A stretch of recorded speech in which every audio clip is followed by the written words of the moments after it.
लोकनायक जयप्रकाश अंतर्राष्ट्रीय अध्ययन विकास केंद्र एवं संपूर्ण क्रांति अभियान के तत्वाधान में बिहार विधान परिषद के सभागार में जेपी आंदोलन दिवस के अवसर पर एक राष्ट्रीय परिसंवाद का आयोजन किया गया।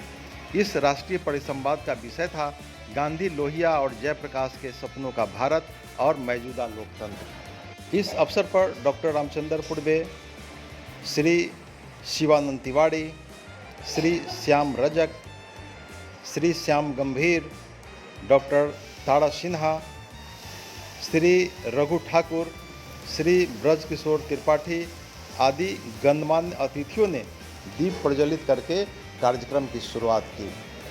इस अवसर पर बिहार विधान परिषद के उपसभापति मुख्य अतिथि के रूप में संबोधित करते हुए कहा कि पूंजीवादी व्यवस्था में लोकवादी परंपरा का होना आवश्यक है। केवल राज्य सत्ता पर निर्भरता लोकतंत्र के लिए खतरा है। उन्होंने कहा कि समाज के बीच काफ़ी विषमता है, जिसे दूर करना आज के परिप्रेक्ष्य में जरूरी है। इस कार्यक्रम में मुख्य वक्ता के रूप में देश के प्रख्यात समाजवादी विचारक श्री रघु ठाकुर ने कहा कि लोहिया के बाद जेपी ने सर्वोदय एवं संपूर्ण क्रांति की राह चुनी। उन्होंने कहा कि यह गांधी और लोहिया का भारत नहीं लगता है। अपराध बढ़ रहे हैं और समाज में विखंडन भी हो रहे हैं। ऐसे समय में गांधी और जयप्रकाश की दिखाए हुए रास्ते पर चलने की आवश्यकता है। इस मौके पर पूर्व सांसद श्री शिवानंद तिवारी ने कहा कि प्रशासन किसी की नहीं सुनता। एक ग्राम सेवक पूरे गांव को तबाह कर देता है। अब विरोध भी नहीं हो रहा है। पिछड़ों की राजनीति करने वाले सवर्णों की राजनीति पर ध्यान रखा जाता है, लेकिन पिछड़ों के नेता भी सामाजिक समरसता का ध्यान नहीं देते हैं। इसे ही सोशल जस्टिस कहा जाता है।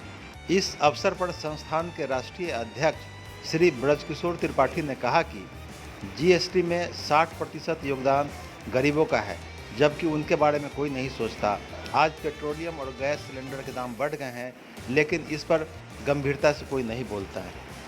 इस अवसर पर श्री श्याम गंभीर ने कहा कि अमीरों के बंगले से थोड़ी सी रोशनी लेकर गरीबों तक पहुंचाना है, तभी देश में सामाजिक समरसता बढ़ेगी। बिहार के पूर्व उद्योग मंत्री एवं राजद के राष्ट्रीय महासचिव श्री श्याम रजक ने कहा कि आज लोकतंत्र पर बहुत बड़ा संकट दिखाई दे रहा है।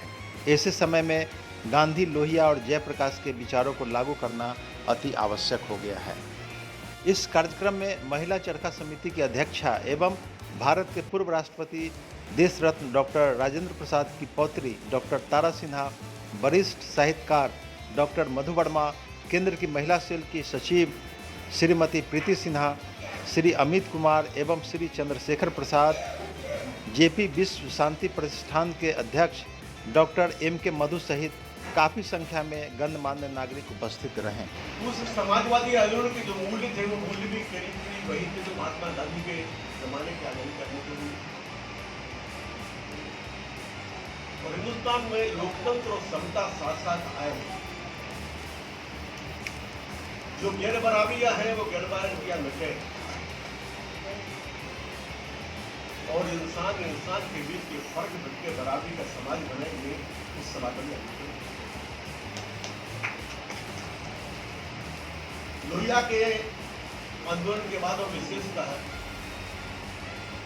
तो जयप्रकाश जी ने सर्वोदय के रास्ते को चुना, तो लगभग 2 दशक तक लगातार लोहिया उस आंदोलन की व्याख्या करते रहे जो हिंदुस्तान में समाजवादी आंदोलन के मूल आधार थे, उनके चिंतन के लिए। महात्मा गांधी के सपनों का एक और बड़ा आधार था, वो था अहिंसा और सत्याग्रह। और गांधी ने सदैव ये माना और सदैव कहा कि सत्याग्रह ये कोई आंदोलन करना मात्र नहीं है।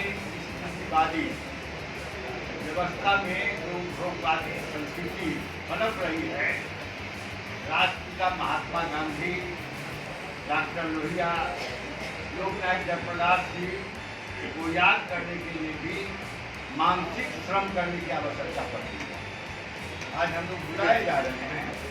हम विशेष रूप से आभार व्यक्त करते हैं अपने रघु ठाकुर जी को हम लोग के पुराने मित्र रहे हैं और अभी मतलब की लोहियावादी होने का पहचान यही है कि हम लोग लोहियावादी नहीं है, हम लोग उदार लोहियावादी है।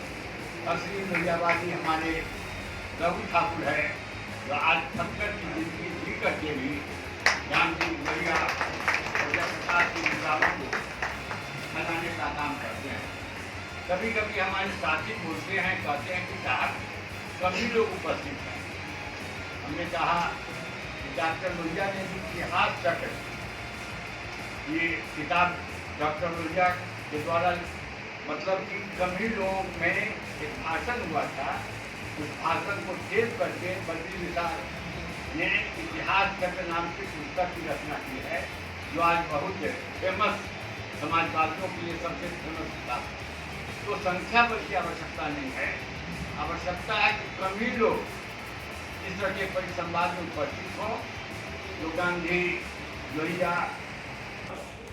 व्यवस्था परिवर्तन आज और विकट स्थिति हो गई, तो आज हम सबको इन चीजों पर विचार करने की जरूरत है कि लोकतंत्र पर जिस तरह आज धार्मिक व्यवस्था, जाति व्यवस्था और जिस तरह से आर्थिक विषमता फैलती जा रही है।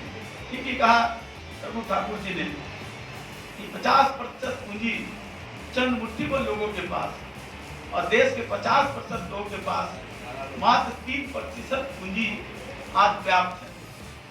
शिक्षा का बाजारीकरण हो गया, रोजगार खत्म हो गई, किसान आज हाहाकार है।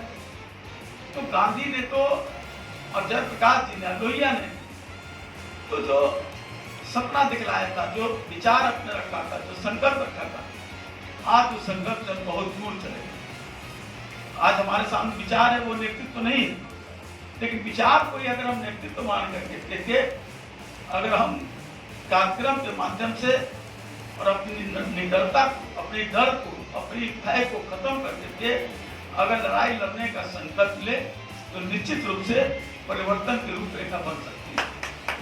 और इस रूपरेखा के लिए हम चाहेंगे कि जो लोग आज मंच पर हैं, रघु ठाकुर जी हैं, शिवानंद तिवारी जी, रामदेव जी, ये लोग और भी कई लोग हैं, जो लोग आज अगर नेतृत्व करें, राजनीतिक दलीय राजनीति से ऊपर उठ करके और इन सवालों को लेकर के मानते हैं कि आज नौजवानों की स्थिति